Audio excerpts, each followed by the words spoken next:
Mon histoire commence dans un désert invisible. Pendant des années, j'ai eu l'impression de marcher en rond. Chaque dimanche, je me levais avec la même détermination. Aujourd'hui, j'irai chercher Dieu de tout mon cœur. J'entrais dans l'église, je chantais, j'écoutais. Mais à force, les mots résonnaient comme un écho que j'avais déjà entendu 1000 fois. Mes questions brûlaient en moi comme un feu qui ne trouvait pas de sortie. Je les portais dans mes prières, parfois même jusqu'au pasteur, mais les réponses ne venaient jamais.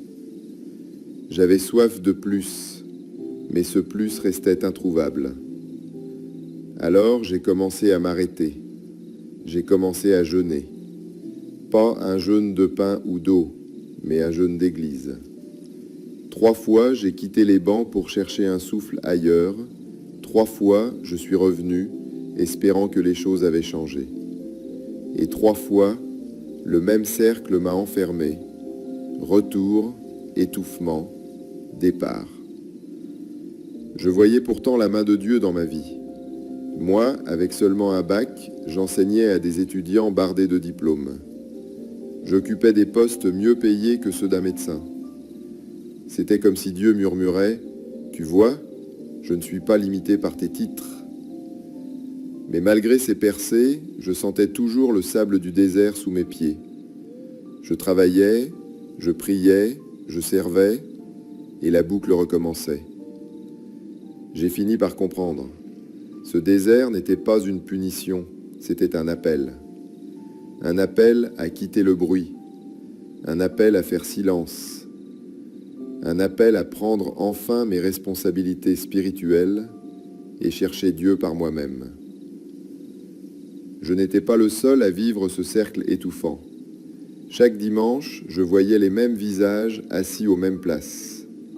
Des regards fatigués, des sourires polis. Mais derrière, la même impression d'attente sans fin. Comme si nous étions tous coincés en 6e à écouter le même cours répété chaque année. On nous avait appris que la fidélité, c'était de rester. Alors nous restions. Mais cette fidélité ressemblait parfois à une prison. Un leader, aussi inspiré soit-il, ne peut donner que ce qu'il a reçu. Et quand il a déjà transmis tout ce qu'il portait, il ne reste plus rien de neuf pour étancher ta soif. Alors tu continues à boire à la même source, mais l'eau ne rafraîchit plus. Et puis il y a cet autre piège, l'attachement. Tu t'attaches tellement à ton église, à ton leader, que l'idée même de partir te déchire.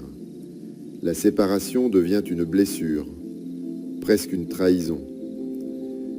Mais en réalité, ce n'est pas une trahison. Il est simplement temps d'explorer d'autres pâturages. Comme un élève ne peut pas rester éternellement en 6e, comme un enfant ne peut pas rester accroché au sein de sa mère, la maturité spirituelle nous appelle à franchir d'autres étapes. Mais le problème ne venait pas seulement des fidèles. Du côté des leaders aussi, quelque chose s'était perdu. Aujourd'hui, beaucoup d'églises mesurent leur succès à une seule chose. Combien de bancs sont remplis le dimanche matin ? Les pasteurs se réjouissent en voyant la salle pleine, comme si la mission était accomplie quand les chaises ne suffisent plus. Les rangées serrées, les visages alignés, la musique forte, tout donnait l'image d'un stade rempli de spectateurs fidèles. Pourtant, Jésus n'a jamais cherché à remplir des stades, Paul non plus. Leur vision de l'Église ressemblait plutôt à une école vivante. Imagine une classe de 6e. Les élèves entrent, ils écoutent, ils passent des examens. Puis ils avancent en 5e, en 4e, et un jour, certains deviennent eux-mêmes professeurs. La réussite d'un enseignant, ce n'est pas de garder ses élèves éternellement en 6e. C'est de les voir progresser, grandir et transmettre à leur tour. De la même manière, l'Église n'a jamais été appelée à devenir une institution qu'on remplit de spectateurs. Elle est censée être une école où les croyants grandissent, apprennent et finissent par porter du fruit. Une école où certains, à leur tour, ouvrent de nouvelles classes, des groupes de maisons, des missions, des œuvres, des ministères. Deux visions s'opposent. La vision actuelle, horizontale, remplir plus de bancs, garder les fidèles assis. Résultat, stagnation spirituelle.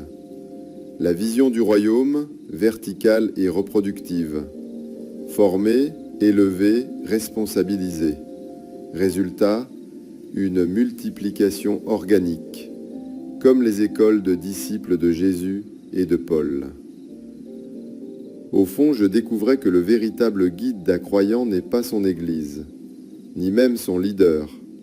C'est une voix plus discrète, déjà présente en nous, l'Esprit de Dieu. Cette voix ne s'impose pas par des éclats de tonnerre. Elle se glisse dans de petites impressions, un malaise diffus, une lassitude persistante, l'impression de marcher en rond encore et encore. Des signaux si subtils qu'on les prend souvent pour des faiblesses ou pire pour des attaques. Alors on s'entête, on recommence le cycle et on s'épuise, jusqu'au jour où on ose enfin s'arrêter, s'asseoir, faire silence. Et dans ce silence, on découvre que ce malaise n'était pas un piège, mais un appel. L'esprit nous montrait un passage vers plus profond. C'est dans ce silence que les premières lignes de mon roman ont commencé à naître, quand le ciel ne répond pas. Ce livre n'est pas ma biographie, c'est une métaphore. J'y pose cette question simple, et si le silence était déjà une réponse? Il est disponible sur Amazon, et tu trouveras le lien en description de cette vidéo. Parce que c'est ce que j'ai appris, le silence de Dieu peut être plus parlant que tous les discours humains. Paul a écrit « Aussi longtemps que l'héritier est enfant, il ne diffère en rien d'un esclave » Galates 4, 1-7. La vie spirituelle, c'est un chemin, comme une école où l'on change de classe en avançant. Je revois un petit garçon qui apprend à marcher. Ses pas sont hésitants. Il tombe, se relève et cherche la main de son père. C'est ça le début, dépendre des autres pour apprendre à tenir debout dans la foi. Puis vient le temps où l'on suit les ordres sans discuter, comme un employé qui exécute une tâche sans voir l'ensemble du plan. On obéit, on agit, mais on ne comprend pas encore pourquoi.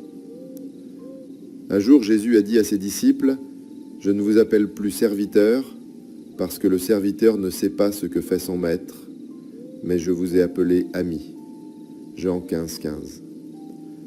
C'est comme entrer dans une maison et découvrir une pièce cachée. L'ami reçoit des confidences, des révélations qui restent invisibles au serviteur. Et puis vient la maturité, celle où l'on sait qui on est, comme Jésus qui parlait à un arbre et l'arbre obéissait. Non pas parce qu'il récitait une formule, mais parce qu'il avait conscience de son identité de fils. Paul le dit, « La création attend avec un ardent désir la révélation des fils de Dieu et non celle des serviteurs. » Romains 8, 19. Moïse a marché lui aussi sur ce chemin. Après l'épisode du veau d'or, Dieu voulait détruire le peuple. Un serviteur se serait tu. Mais Moïse a osé répondre. Il s'est tenu devant Dieu comme un ami qui ose plaider pour ceux qu'il aime. Et l'Écriture dit, « L'Éternel se repentit du mal qu'il avait déclaré vouloir faire. » Exode 32, 14. Un autre passage ajoute, « L'Éternel parlait avec Moïse face à face, comme un homme parle avec son ami. » Exode 33, 11. Moïse n'agissait plus en esclave. Il parlait comme un ami, déjà presque comme un fils. Et Dieu l'a écouté. Grandir spirituellement, c'est parfois accepter que ce qu'on croyait solide ne soit en fait qu'une étape. Jésus l'a montré à plusieurs reprises. Un sabbat, les rues étaient silencieuses. Personne n'osait travailler, la loi l'interdisait. Mais Jésus vit un homme malade, couché sur le bord du chemin. Il s'approcha, posa sa main, et l'homme fut guéri. Les religieux étaient scandalisés.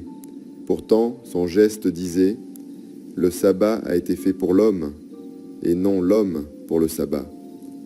Un autre jour, une femme s'est glissée dans la foule. 12 ans qu'elle souffrait, déclarée impure par la loi. Personne ne la touchait plus. Mais Jésus la remarqua. Elle toucha son vêtement et il s'arrêta. « Ma fille, ta foi t'a sauvée. » En un instant, elle retrouva la santé et la dignité. La vraie sainteté ne fuit pas l'impureté, elle la transforme. Et quand Jésus déclara « Moi et le Père, nous sommes un », Jean 10, 30, les religieux ramassèrent des pierres, criant au blasphème. Mais Jésus ne se rétracta pas. Il révélait une vérité plus grande. Dieu ne vit pas seulement dans des temples de pierre, mais dans l'homme. Ses disciples eux-mêmes n'étaient pas prêts à tout entendre. Alors il leur dit, « J'ai encore beaucoup de choses à vous dire, mais vous ne pouvez pas les porter maintenant. » Jean 16, 12. La croissance spirituelle, c'est ça. Oser avancer plus loin, même quand cela bouscule ce qu'on croyait acquis. Ne pas fermer son cœur, car on ne verse pas du vin nouveau dans de vieilles outres. La marche spirituelle n'est pas un cercle fermé. C'est un chemin qui avance, pas à pas, comme un élève qui change de classe, comme un enfant qui grandit. Nous sommes appelés à passer d'une étape à l'autre. Parfois, il faut quitter une assemblée. Parfois, lâcher un leader. Parfois, se taire et affronter le silence de Dieu. Mais ce silence n'est pas vide. Il devient une école où l'Esprit nous apprend à écouter. Une voix douce, déjà en nous, qui nous conduit, pas à pas. C'est dans ce silence que mon roman « Quand le ciel ne répond pas » est né. Une histoire sortie de mon désert pour rappeler que le silence n'est pas une absence, mais déjà une réponse. Le lien est en description pour ceux qui veulent aller plus loin. La croissance spirituelle, c'est accepter de quitter une étape pour entrer dans la suivante. L'enfant devient serviteur. Le serviteur devient ami. L'ami devient fils. Et le fils, conscient de son identité, devient un autre Christ au milieu du monde.